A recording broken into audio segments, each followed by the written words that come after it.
China, America, Korea, Australia, इन countries में ऐसा क्या होता है कि ये ओलंपिक्स में झंडे गाड़ के आते हैं? हमारे पास कितने एकेडमी है बैडमिंटन के? लिमिटेड एकेडमी हर एक स्पोर्ट के हो गए। बेस्ट फैसिलिटीज क्यों नहीं बनेंगे प्लेयर्स? हमें कोई सैलरी नहीं मिलती है खेलने के लिए। सुना आपने? 30 सेकंड के वीडियो में कहानी का पूरा सार मिल गया। आखिर क्यों 140 करोड़ जनसंख्या वाले देश में पेरिस ओलंपिक सन 2024 में एक भी गोल्ड मेडल नहीं आया? अभी तक सिर्फ 6 मेडल अपने नाम कर पाए हैं। सोचने को मजबूर कर देता है आखिर क्यों। चलिए समझते हैं। पेरिस ओलंपिक 1900 ईस्वी से लेकर के पेरिस ओलंपिक सन 2024 तक के सफर में हमने 41 पदक अपने नाम किए हैं, जिसमें से 10 स्वर्ण, 10 रजत और 21 कांस्य पदक जीते हैं। पेरिस ओलंपिक सन 2024 में अमेरिका ने अब तक 126 मेडल अपने नाम कर चुका है। भारतीयों द्वारा 124 सालों में जितने पदक अपने नाम किए हैं, उससे 3 गुना ज्यादा पेरिस ओलंपिक सन 2024 में अमेरिका अपने नाम कर चुका है। हमारे एथलीट्स की आज भी वह जनरल बक्सों में जब डिब्बों में जाते हैं, टॉयलेट के सामने बैठते हैं, टॉयलेट में उनका सामान होता है, वो जाते हैं खेलने तो ऊबड़ खाबड़ मैदानों पर खेलते हैं, खाने के लिए ढंग से मिलता नहीं,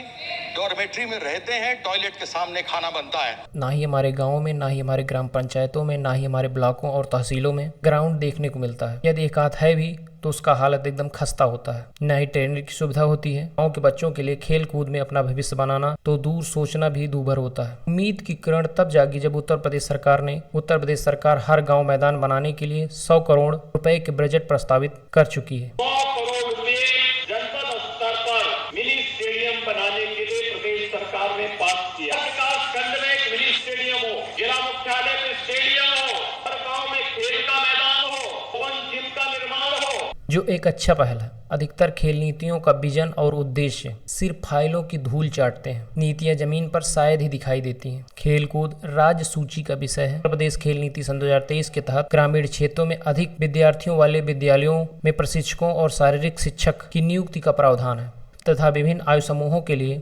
स्कूलों और ब्लॉक स्तर में प्रतियोगिताओं के आयोजन का भी प्रावधान है। प्रतिभाओं की खोज के लिए जनपद स्तर पर एक कमेटी होगी, जिसमें सभी खेल संघों के प्रतिनिधि तथा क्रीड़ा अधिकारी होंगे तथा वह कमेटी हर वर्ष 5 खिलाड़ियों का चयन करेगी। जूनियर स्तर के खिलाड़ियों के लिए 75,000 रुपए और जूनियर एथलीट के लिए 50,000 रुपए तथा एथलीटों के लिए 2 लाख रुपए शारीरिक स्वास्थ्य और आहार के लिए वार्षिक वित्तीय सहायता प्रदान करने का प्रावधान है, जो एक अच्छी पहल है। अब हम पेरिस ओलंपिक सन 2024 के विजेताओं के विजय पर प्रकाश डालेंगे। हमारी नीरज चोपड़ा, जो टोक्यो ओलंपिक सन 2020 में जेवलिन थ्रो में स्वर्ण पदक जीता था, इस बार उन्होंने रजत पदक अपने नाम किया। महिलाओं के 10 मीटर एयर पिस्टल व मिश्रित team 10 metre air pistol shooting में मनु भाकर ने 2 कांस्य पदक जीतकर इतिहास रच दिया। मनु भाकर ओलंपिक में 2 मेडल जीतने वाली पहली भारतीय बन गई। हरभजोत ने मिश्रित 10 मीटर एयर पिस्टल में कांस्य पदक जीता और पुरुषों के 50 मीटर राइफल 3 पोजीशन शूटिंग में स्वप्निल कोसाले ने कांस्य पदक जीता तथा पुरुषों की हॉकी टीम ने कांस्य पदक जीतकर हॉकी में पदक न मिलने की सूखी को दूर किया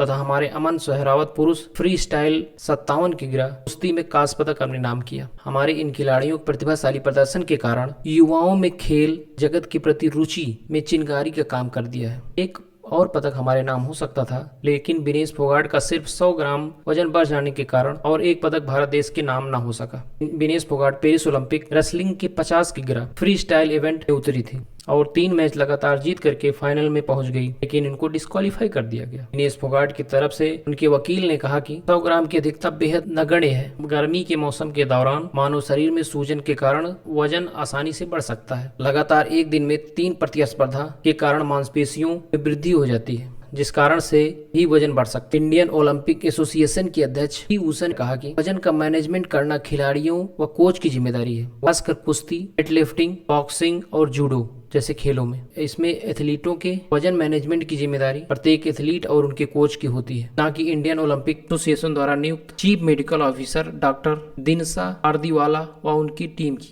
पीटी उषा का बयान आपको पढ़कर बताते हैं। उन्होंने कहा, रेसलिंग, वेट लिफ्टिंग, बॉक्सिंग और जूडो जैसे खेलों में एथलीट्स के वेट मैनेजमेंट की जिम्मेदारी खिलाड़ी और उनके कोच की होती है, ना कि इंडियन ओलंपिक एसोसिएशन के chief medical officer doctor Dinshaw Pardiwala और उनकी टीम। इंडियन ओलंपिक एसोसिएशन की मेडिकल टीम के प्रति जो नफरत फैलाई जा रही है वो निंदनीय है।